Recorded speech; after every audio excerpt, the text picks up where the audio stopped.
So don't get it twisted, whoever asked me that question. I am so proud to stand with President Trump. But I am not proud to stand with what I saw in that courtroom. I'm not finished. Let me just finish and I'll take questions, please. Before I walked into court, that judge decided that every single defense President Trump had, we were not allowed to raise in front of the jury. It is in writing, and I encourage the journalists, the real journalists, to take the minute to look at his orders. There was no proof.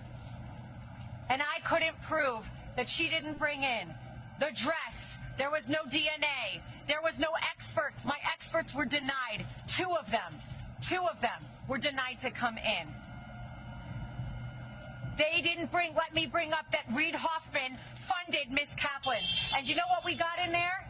That my witness, who was her friend, who said that she is a drug addict and the drug addict is herself. That friend, I found out in there, was paid for by Miss Kaplan's firm, and that is disgusting. That is a violation of everything I stand for, and that is why I stand with Trump.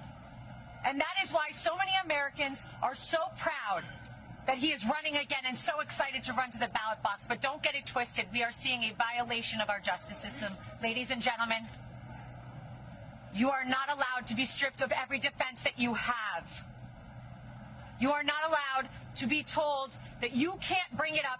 And imagine a point where a judge tells the lawyer, before your client, the former president of the United States, the leading candidate and obvious nominee for the Republican Party, before he takes the stand to defend himself, Ms. Habba, tell me the questions you're going to ask in open court and tell me exactly what he's going to respond. And then edited my questions, edited the response he was allowed to give.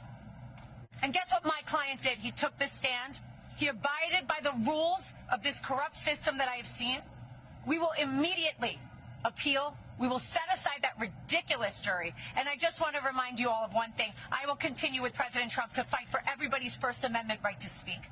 Everybody's a right to defend themselves when they are wrongfully accused, and to be able to say, I didn't do it.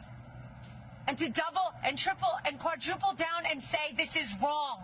This is wrong. But we are in the state of New York. We are in a New York jury, and that is why we are seeing these witch hunts, these hoaxes, as he calls them. And this is another one of them. Be brought in New York, in states where they know they will get juries like this. It will not deter us. We're fighting. And I assure you, we didn't win today, but we will win. The record that was made in there, and the behavior I saw in there, some of which was reported widely today, gave us the most perfect record on appeal. And even if I needed it, which I don't, we were stripped of every defense, every single defense before we walked in there.